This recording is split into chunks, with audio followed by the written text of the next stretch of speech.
everyone, welcome back to the channel. I hope you're well and you're ready to relax because tonight we're going to be diving into some real life paranormal experiences in my brand new series, Minecraft After Dark.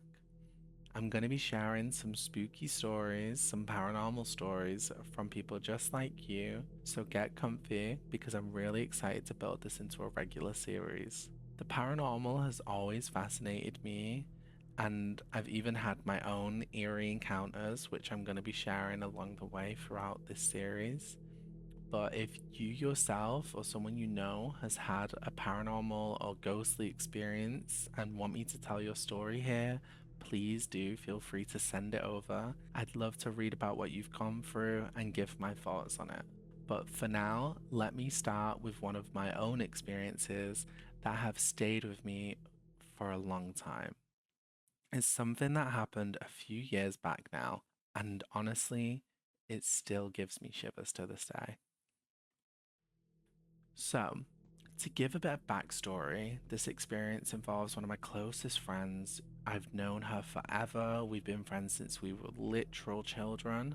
And at the time when this story happened, she was living at her nana's house, which was a grand old house with like a big foyer and a wraparound staircase as you entered. And I'm mentioning the layout because it's kind of important to this story in particular. And in general, I could go on for hours just about this house, but the short version is it's haunted, like severely haunted. You can feel the energy in certain parts of the house, certain rooms of the house. You can feel your chest getting heavy, like something's pressing against it. You get the sense that you're not alone when you are alone in some of the rooms. So yeah, it's a creepy setting. So the situation was, my friend was out with her boyfriend drinking in the nearby village, and I'd agreed that I'd give her a lift home, pick her up, and we were gonna have a movie night and a sleepover after. Something we'd always done a ton of times before, because I lived pretty close to her anyway, so it wasn't a big deal for me to pop over whenever. Anyway, we arrived at her house, and I immediately noticed something strange. The place was in complete darkness. Normally, there's a TV on or at least a lamp in one of the windows, but this night, there was nothing. She told me that her family was at some sort of event that would run on late, and this was around 10 p.m. at the time when we got there, so I didn't think much of it and we headed inside. From the second we stepped in, I felt an overwhelming sense of anxiety, something I'd experienced at that house in other times in my life where I'd feel like something heavy on my chest, but it was almost like I wasn't supposed to be there. My friend got really quiet too, which was weird because we usually joke about the paranormal stuff that happens there. And to lighten the mood, I made a joke about her nana's house being haunted, but we kind of just brushed it off and went into the kitchen to grab drinks and head upstairs. But then that's when it got intense.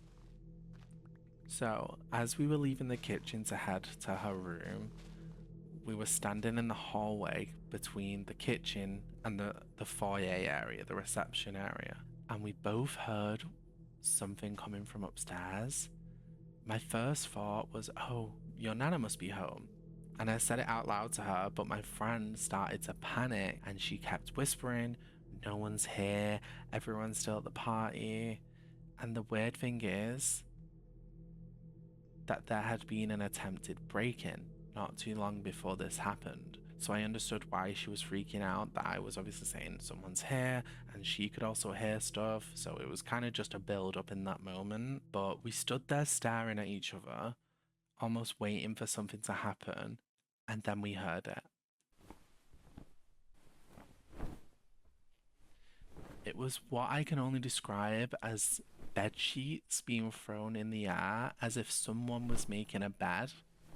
And I thought for sure that there was definitely someone in this house. She was trying to prank me. Someone had come home from the party earlier, and there was someone upstairs in my mind. So I just did what I do, and I called out hello, and I said her nana's name, and the noise of the bedsheet completely stopped. Then the creepiest thing happened. We heard what sounded like a child running across the top of the staircase, the landing area, and then slowly the footsteps sounded like they were making their way down the wraparound stairs. So I tried to be as rational as possible. I thought it was her nephew. It was pretty late at night, so they must have been, home, and we must have woke him up coming in or whatever. So I peeked my head round the corner of the little hallway we were in to look up at the staircase. No one was there. No sign of anyone at all. Now keep in mind they don't have pets, so it couldn't have been an animal. The sound of the tiny footsteps and the creaks of the floorboards, it just sent us into panic mode. My friend started crying, begging me to sleep over because I was saying, I'm not staying here, I'm not staying here. Because I was terrified. Like, genuinely, this is genuine fear. I was so scared as to what was happening.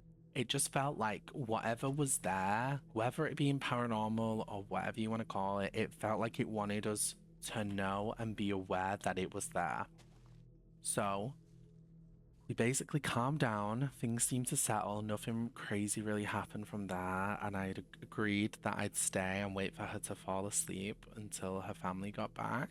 And obviously, no one was home. She explained in the morning that everyone got back and went to bed. Nothing happened. She woke up in the morning. Her nephew was at her father's house, so he wasn't home. It couldn't have been him waking up and walking around. No one was making a bed, but there was bed sheets. When she went up, there was bed sheets, like fresh bedding that had been pulled out the wash, ready to be made, but no one was making those beds. No one was home physically to do that in that moment. So, yeah, we didn't really get any answers, but I've got so many stories alone from this property, this house, and what people have experienced there. Some like really crazy stories as well that I haven't experienced myself, but maybe I could discuss them on here eventually and talk about what happened. But this is my first story that I'm sharing with you guys. I know I could probably be losing my mind. We could have been having psychosis or something, but it made it feel so real that we both experienced the same thing in that moment. And maybe we were just, playing off each other's emotions. She was saying one thing, I was saying the other, and it kind of built up into a big thing.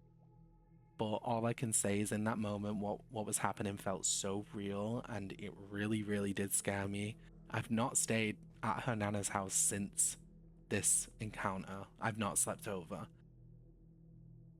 So, yeah, let me know what you guys think. I want to make these episodes longer, but to start off, I thought I'd just do a little short one just to give you guys a little taste to see if you like it. But I'm definitely probably going to carry on working on this as a project because it's like a hobby to me. I really enjoy paranormal encounters, experiences. Don't really enjoy living them because when they have happened to me in the past, it has traumatized me. But I really like the discussion because these things happen to people for a reason. There's no way on earth these people, millions of people across the world, have these unexplainable things happen to them.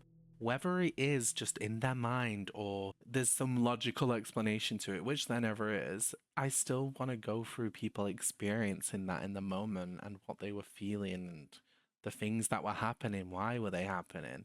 So, yeah, send over your stories.